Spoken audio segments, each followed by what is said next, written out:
de la semaine, le retour de la semaine ezali bongo édition. Il y a chaque samedi dans Sentinelle TV et dans Sentinelle la Congo. Et si kawapi toila rabino basangwamboka.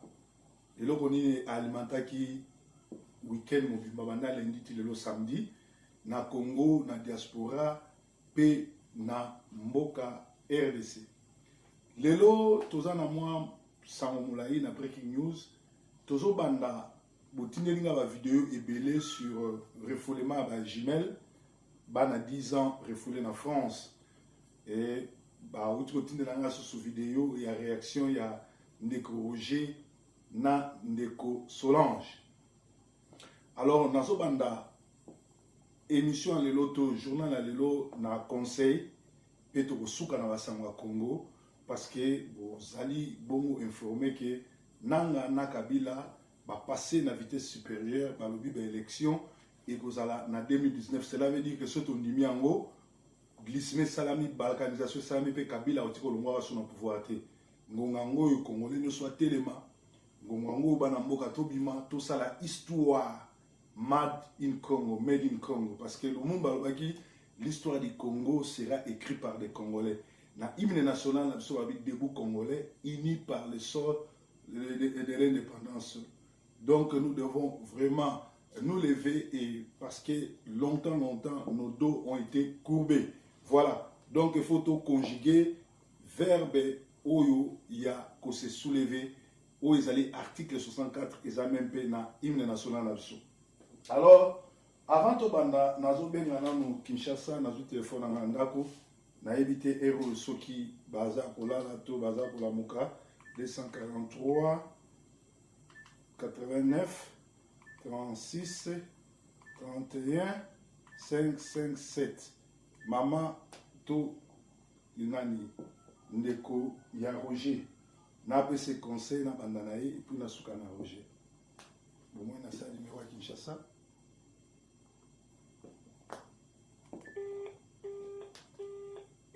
Les os sonnés occupés.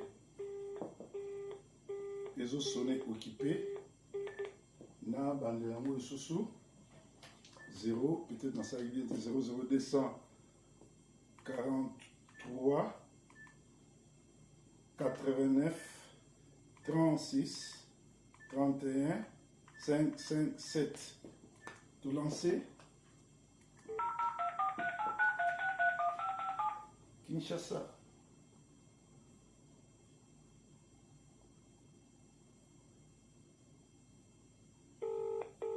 Ah, cette fois c'est aux orangs.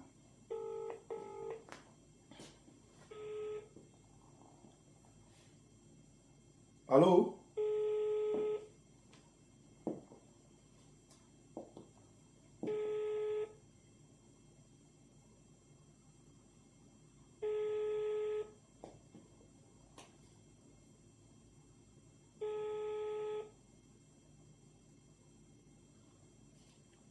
Pratiquement, héros na Kinshasa, c'est ce qui 3h ou 4h du matin.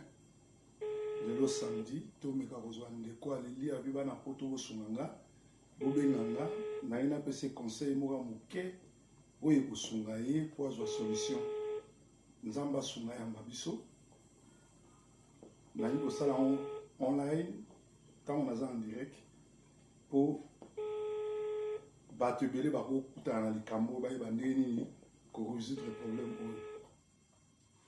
Vraiment la invité sur Bazar Olala. Nzamba Sungaba Yamba. Ba Jimel ou ba refoulé na Kinshasa.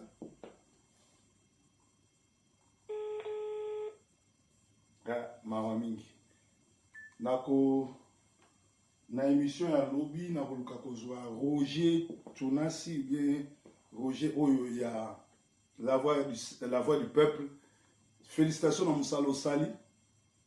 Soko Nanga, Roger Tounouani bien Roger Oyo ya la voix du peuple Mokonzi ya la voix du peuple. Osa Moussa Kitoro mais dossier za dossier Mouké. Na kati ya dossier Oyo Tomoni Roger Azam Tumoko timide comme un vrai Moukongo qui se respecte, Aline ko aider famille nae. Mais bateau baye poto calamité donc ba 1995 96 97 tilelo ba on va otia trouble na poto ba timbate na dossier oyo Roger asali erreur munene ya vie na ye ya kopesa interview ya kowanga na kebana na bana na ete ya koloba ke baza bana ser na ye ya kobimisa nyonso to lekaki na ndako pe mwasi de Solange ayekolakisa ki amvuka ka Roger yende azalaki na cause ya bana na bazonga na Kinshasa tant tolandi bana boyoki bien ke bana na me bakendaka salon bavandaka na salon te baka ndenge wana eza ebele na poto bobengisi bana bato bana ser na yo bana ndeko na yo ba cousin eza mabe te tokola ndenge wana me obandi konyokola bana na kati ya makambo oyo ezali makambo mibale. Roger mwasi na nyokola ye mwasi ya Roger asepeli te ndenge bana wana baye bana wana baza bana Roger te baza bana ser ya Roger mais ser ya Roger aza mayele azobimisa bana wana bana Roger parce que na ngonga oyo normalement ser ya Roger na Vincent la voix du peuple fubozwa bana wana bokena bango na ambassade ya France bokena bango na ambassade ya France bobi bano bazongisi bango mpona sorcellerie bapesi bakombo na bango ambassade nde kozwa bana wana directement bakozonga classe pe bakozala na social bakoleka so na nzela ya Roger te. Alors Roger akozwa siko problème pourquoi affaire refoule bana pourquoi nyokoli bana en réalité ce qui avait un problème ya sorcellerie parce que c'est boyeba ngai étant que messager un oint de Dieu spécialiste ya kobena na badémon bandokelo ka liboso basalaka ezali kotika kaka to nyei partout soko za na ndako na yo omoni mutu ake na toilette a flasher maite omoni mutu azotika banie partout ezali po envoûter yo mais ezana ngolo ba gravité nyebo makate soki biloko ande on sala ma fallait Roger na mwasi na ye baluka ba pasteur na France bazali biso tozana poto to voyage ka tokenda ko sala bakana ebele ya ko délivrer bana to senga ko tumbongo te eloko moke eloko ya lianzo ngoliam mais mwasi ya Roger Solange mutema mabe akangela bana kanya a intoxiquer Roger basali erreur bazongisi bana normalement na ngongo mutu to ebi dossier oyo waza na Kinshasa baswa bana wana bamema bango na ambassade à partir de l'ambassade bapesi bakombo na bango kombo école na banzi le 2-3 jours pour eux kolanda bana na ambassade kozwa bango akozongisa bango pe Roger na mwasi ne bakozala bongo convoqué na la police pe na immigration bakozwa problème ne pour batimba te so Roger azali mwana poto solo azaki obligé ya kosala vidéo te et surtout ya kowanga na ke bana nete c'est-à-dire awanga ni ngunda na ye pe abimi mutu moko asala trafic ya bana. Donc, il y a qui ont déjà passé calamité immigration dans la police française et aux Asimanayo. Donc, Vincent, il y a Ndekolabiso, il y a télévision, Oyo, la voix du peuple, Sunga famille Oyo, même dans l'ambassade de France, Banana va s'exprimer, va y comme école, va à Saint-Étienne, et vous allez malam peut au boucler. Bino ba o boutique na banda bozo nyokola bana. Soko bengisi bana batu, au koki bangote. Ba parents musu ba malamu bana musu pe tozo yamba baza ba problématique ba bizali mabe baza na biondoki na bango mais soko kokika wana te pesa mon église soko moni ke l'église okokate tindika bana ba ke nous vanda na social et non ozongisa bango en Afrique place au Kabila azoboma ba to sukisi wana donc to benga pour la dernière fois soki bayambi malamu soki bayambi te en tout cas ba kolanda biso botindela bango masolo oyo parce que ça m'a solo moka mike ça m'a solo ya batu oyo basi bamvukaka bato baba yuma bambengre oyo baza na sima basi do moi si vraiment a intoxiqué yo makila na yo bandeko na yo ozongisa en Afrique.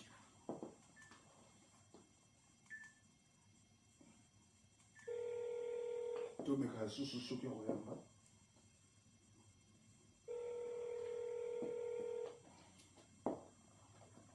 Sentinelle TV. On dirait qu'il y a Manchester, tout ce qui est à Kinshasa, est-ce qu'il va refouler bana. Bana ka sorcellerie, mais ça qui kamoko ya moké ya délivrance, ils ont écouté na tina ba refouler bana. Mais il que bana peut ba traumatisé na mwasi ya Roger Solange. O explication zo pesa Solange a bosani ke bana wana so ba bandoki ya solo batiki ko contaminer bana no mibale ya mike wana. Si vous bengani ba oyo mususu po basumbaka basalaka basuba Ce qu'on y a eu, ce que bâtir bango kindoki, bah comment ça la bongo, au boire à bango, to au la peine à courage, tia bango na vie, on ça bango pas maman na yo, Solange, sur les amadam, so ça li bongo te vrai ndoki ezali yo.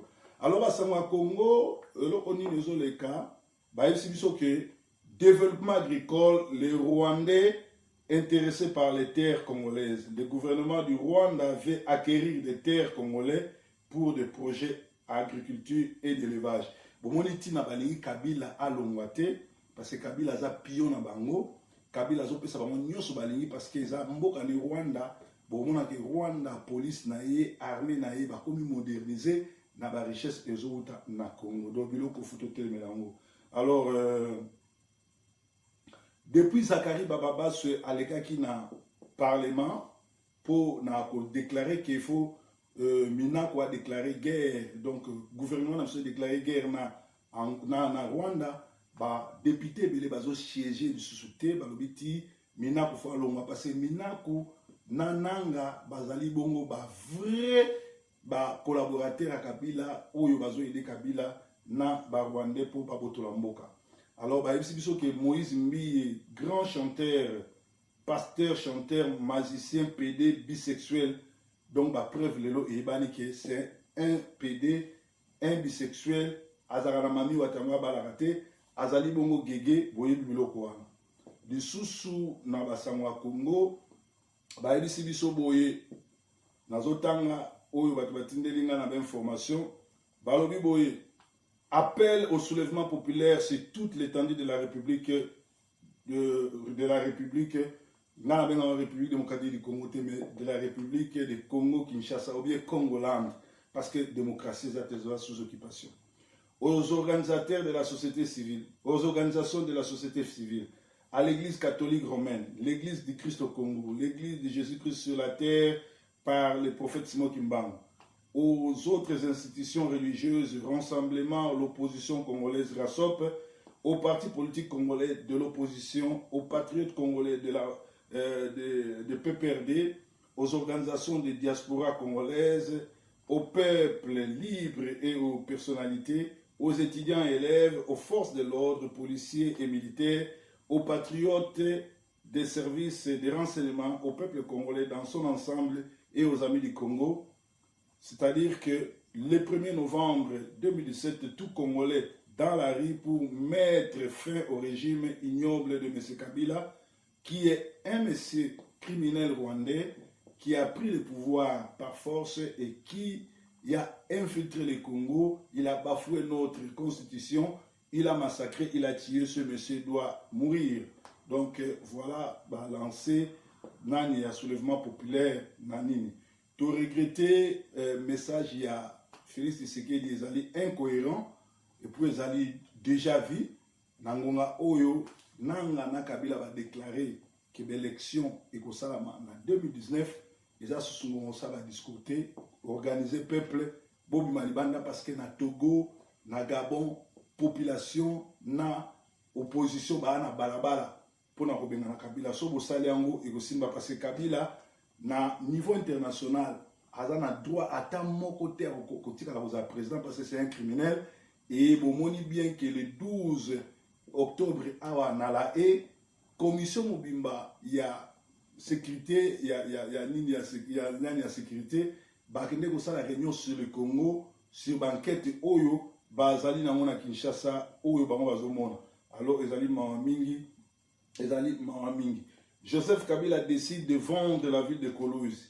L'opinion se souviendra qu'il y a eu peu que votre rédaction avait publié un article sur la vente de la cité de Kasulo aux Chinois par le gouvernement de Lualaba. Richard Mougez, Mangate, Mans et certains faucons du régime criminel et tyrannique de M. Kabila en RDC.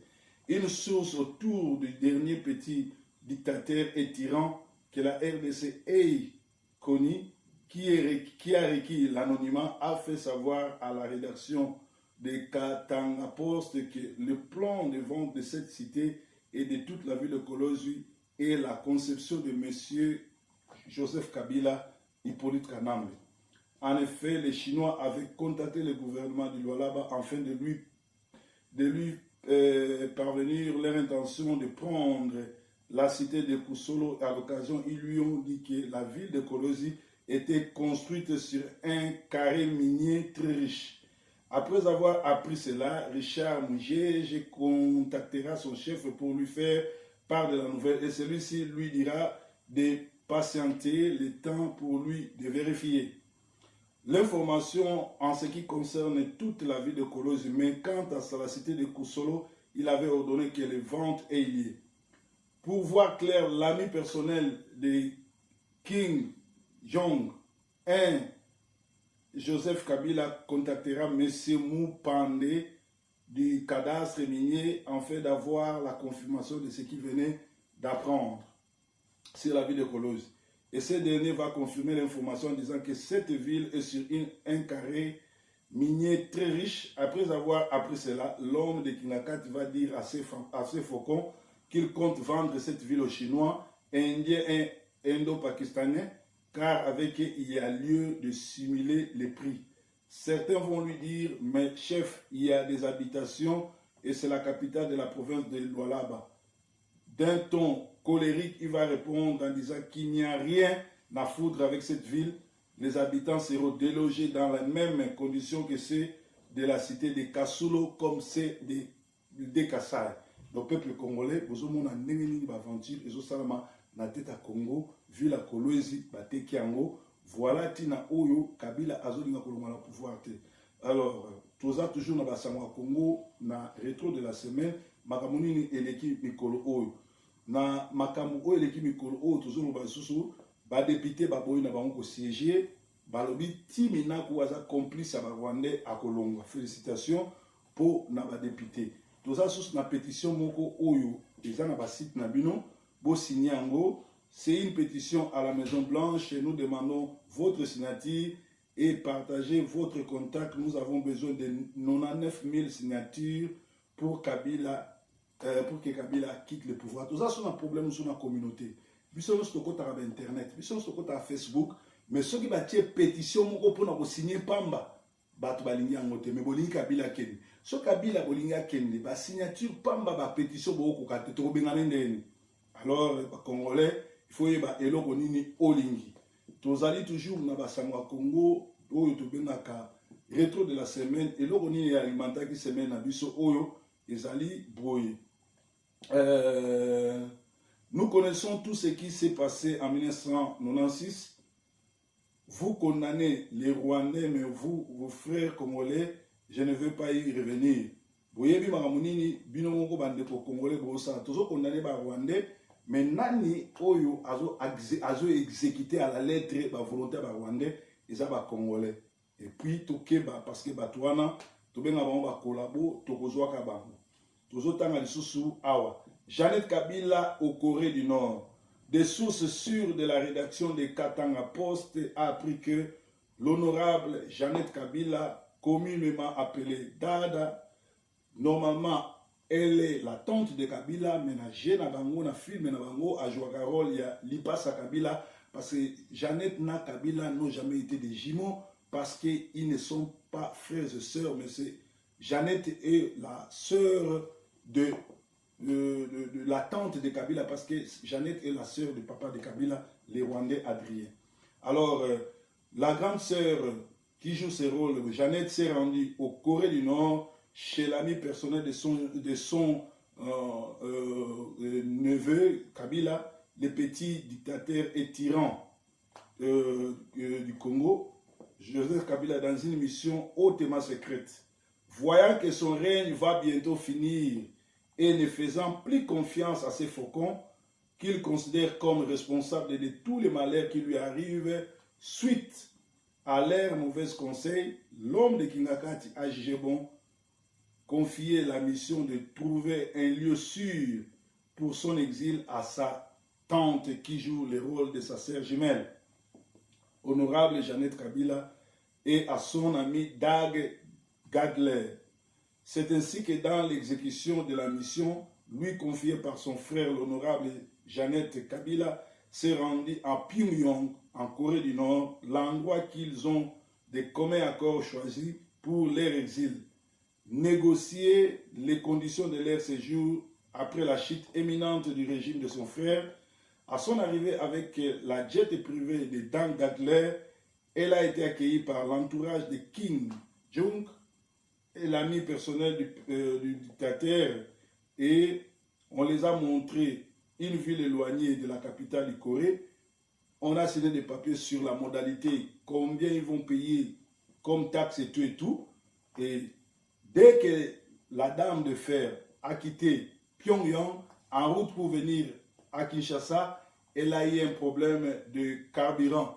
Elle a demandé l'autorisation d'atterrir à Paris pour prendre des carburants, mais la France a refusé. Donc, Oyo, Bozomonake, Kabila a dans la 2G.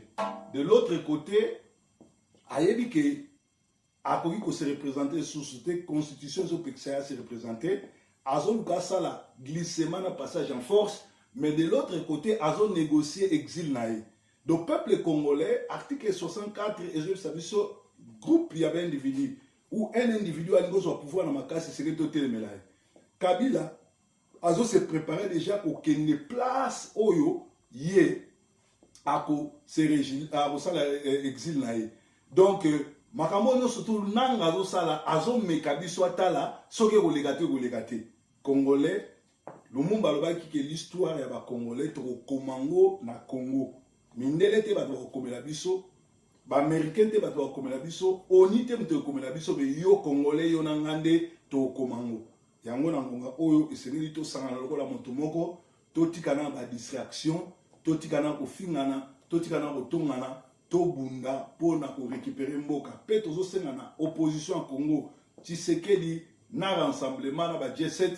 Ceux qui doivent collaborer pour l'accepter de quoi vous êtes capable pour déboulonner ces petits dictateurs parce que Azali Bongo ata na valeur mon côté. Toujours basangwa Congo. Tous ali ko etang sa ko tangela bino que basango toujours bapesi biso Félix Tshisekedi a dit Kabila et Nanga ont déclaré la guerre au peuple. Mais Félix Tshisekedi Kabila et Nanga ça fait 18 ans ba déclarer la guerre na peuple. Ça fait 18 ans Kabila a défié biso a massacré a boma. Place à Kabila ezali bongo na ce pays. Ce qui bino bo pesa qui est inanete na 2016 mais lele o Kabila zo sakana batute. Donc, c'est une blague. Alors, arrivé à Kin de Nikki Haley, ambassadrice des États-Unis à l'ONU, fait trembler la Kabylie. La dame de fer envoyée par le président Trump viendra tâter le terrain pour tenter le contour de la crise congolaise.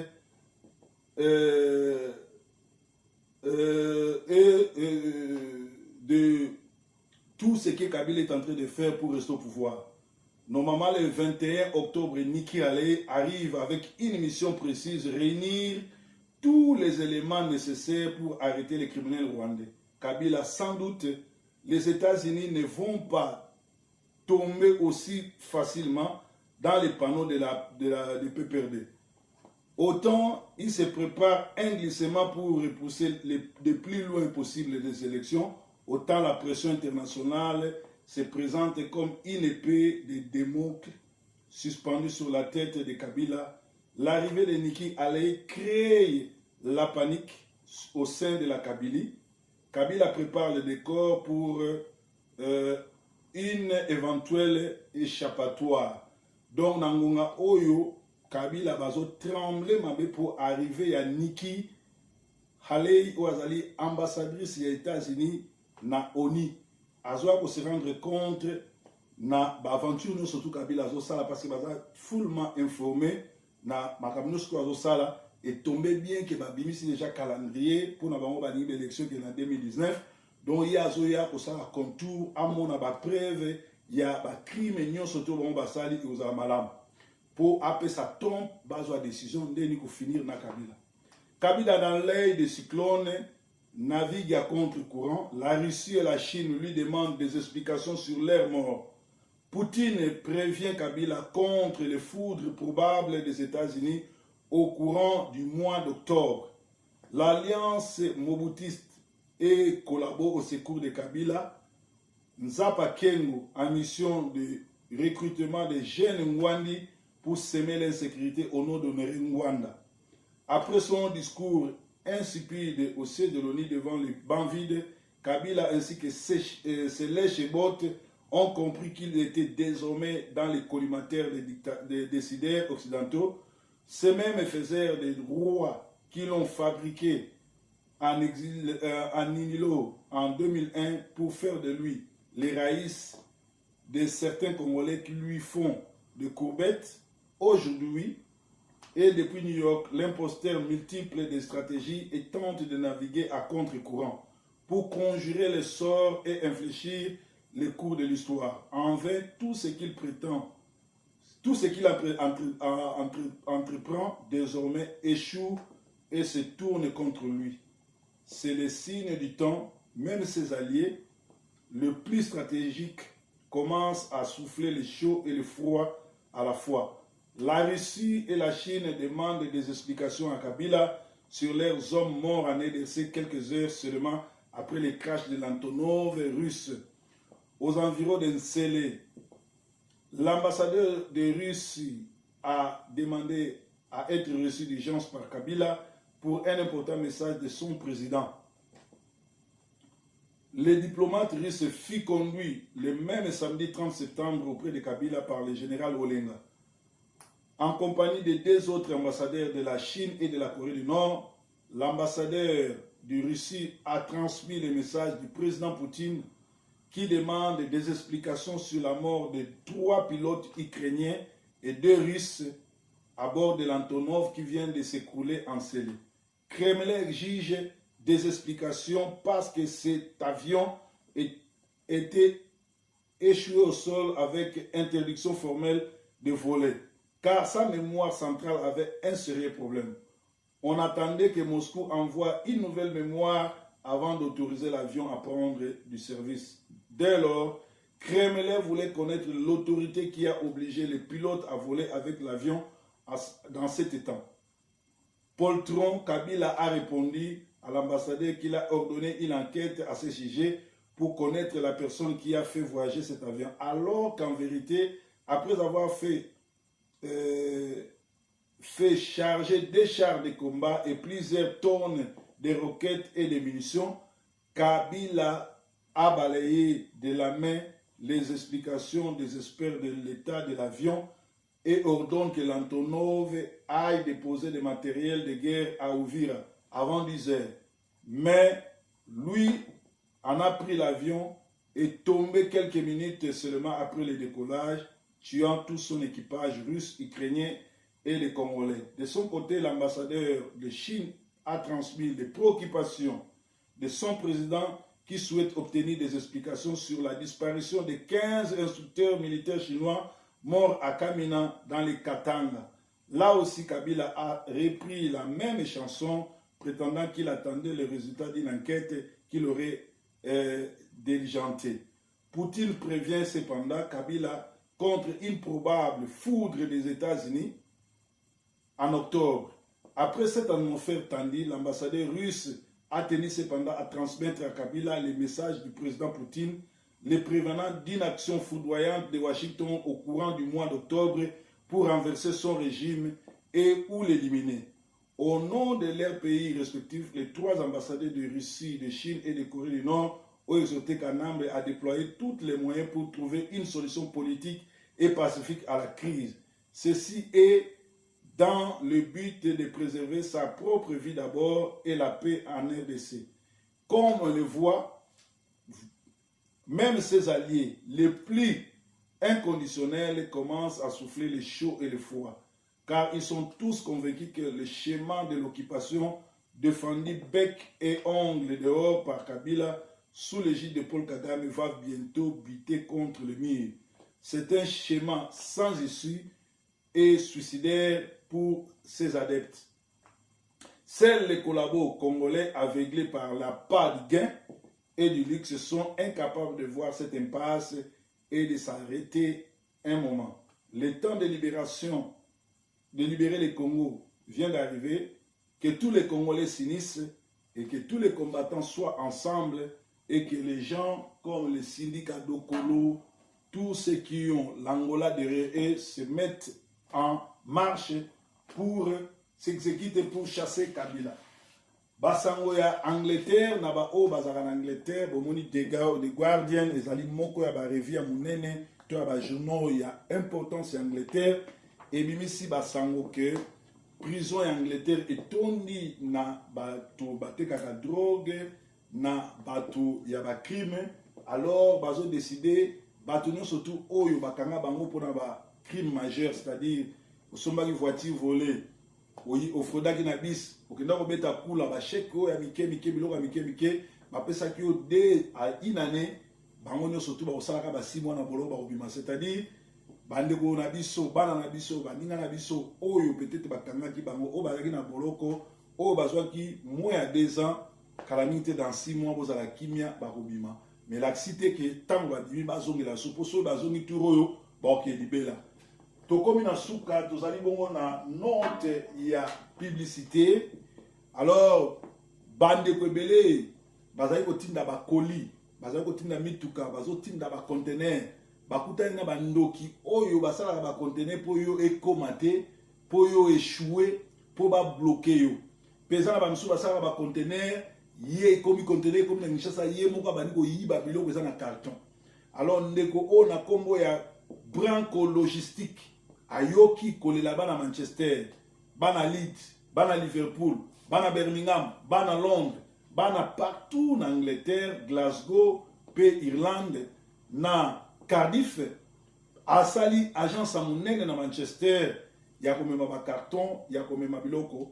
Alors soko lingo tinda mutuka na yo, soko lingo tinda carton na yo, benga Branco Logistique na 0161 63 700 70. Waneza fixe na bango, na zongeli, benga na 0044 161 63 700 70. To obengi na portable na bango 074 26 35 34 33. Biloko no ekokoma na kimia. Donc tolobaki ete yesu azankolo bobanga te, c'est l'homme qui a peur. Kabila nananga tokobute bango dehors pour Congo ezali bongo ya biso ezaki bongo. Retour de la semaine, journée malam, tokuta lisusu lobby na sango malamu na komona excuse. Na bato nyonso to bali ko soutenir mission oyo servante ya Nzambe mama Benazo sala en Afrique. Akotala bato bazana ba hôpitaux, kosunga babola bo primé, soko za na contribution na obenga biso na 0044 74 240 23 933 et aux amalam. Yesu abate la bino. Et c'est la bino oyebake. Ceux qui ont le courage ya ko engager ba criminel pour ba attaquer mutazo ba vérité, yebake na mboka oyo police ndaza na mokonzi. Biso soki Yesu pete to koyipe ko zwa pe ba criminel pe poto salango. Mais lokola toza bat na Nzambe, lokola Yesu aza na biso, to tika ka Nzamba batela biso, pe to tika ka police abatela biso. Breaking news, Yesu nkolo.